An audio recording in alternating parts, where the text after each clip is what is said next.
what people need to realize. The only reason why it's illegal is because of economics. It's because there's like 1,000 different things that marijuana would fix that pharmaceutical drugs right now are prescribed for. And it would cost the pharmaceutical companies billions and billions of dollars every year. If marijuana was made illegal, it would cost alcohol companies. When you see those commercials, like those the talking dog, the pot commercial, those are sponsored by Partnership for a Drug-Free America. Partnership for a Drug-Free America is funded by alcohol companies. It's hilarious. Alcohol's a drug. In 1935, they came out with a machine called a decorticator. And what a decorticator is, it allows you to effectively and economically effectively process hemp fiber. Because before they used to use slavery. And when slavery was abolished in 1865, they had no means effectively producing this pulp. But the Declaration of Independence was printed on hemp. The parachute that George Bush Sr. used to parachute in World War II, that was made out of hemp. Hemp had huge industrial uses. It was just very difficult to process.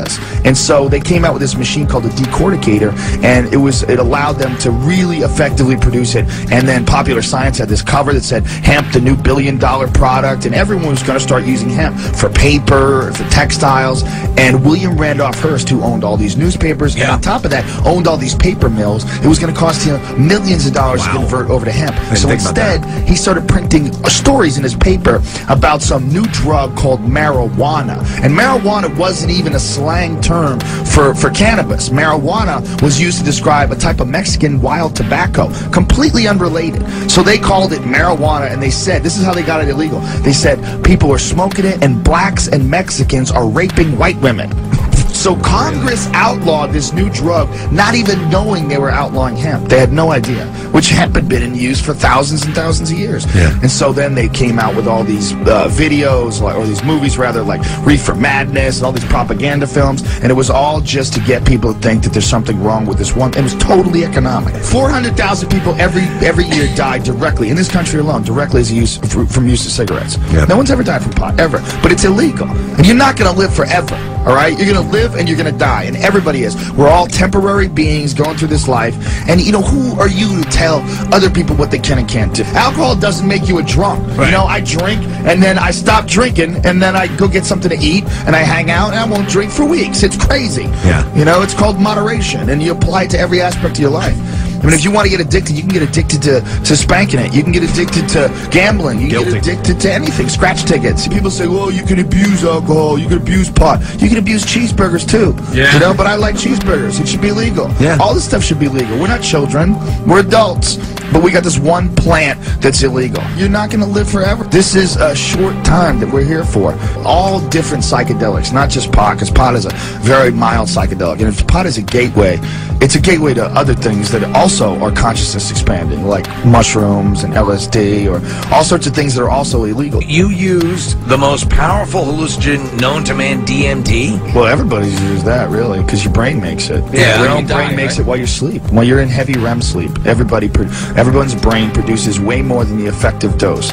So what that means is, if you take the drug, like if it's chemically synthesized from a plant, and you take it, the amount you need to take is not nearly as much as your brain produces while you're in REM sleep. What I describe it as, it's like complex geometric patterns that are made out of love. Like you go literally to another dimension. The crazy thing is that everybody does it every night while you sleep. Nobody ever thinks about why you sleep.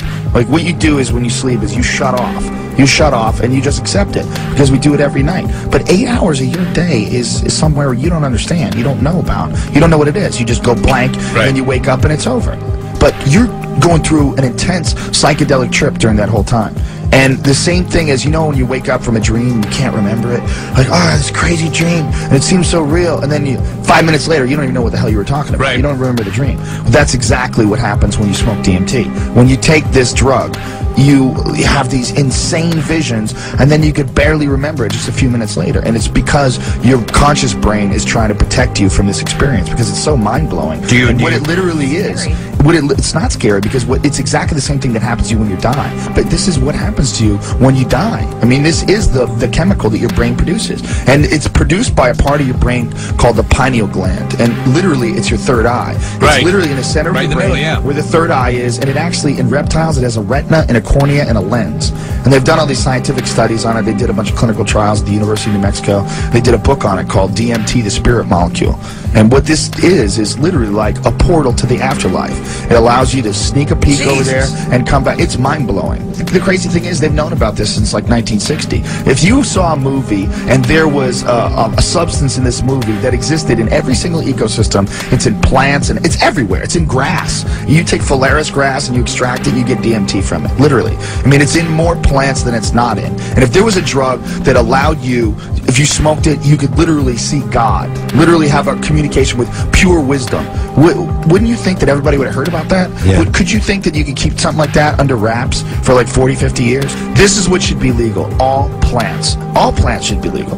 Because they don't make strychnine illegal. Strychnine exists in Strychnus vomosus or something like that. There's a bunch of different plants that produce strychnine. And they're legal plants. You can buy them and you can make strychnine. You know why? It's not about something that kills you. It's about something that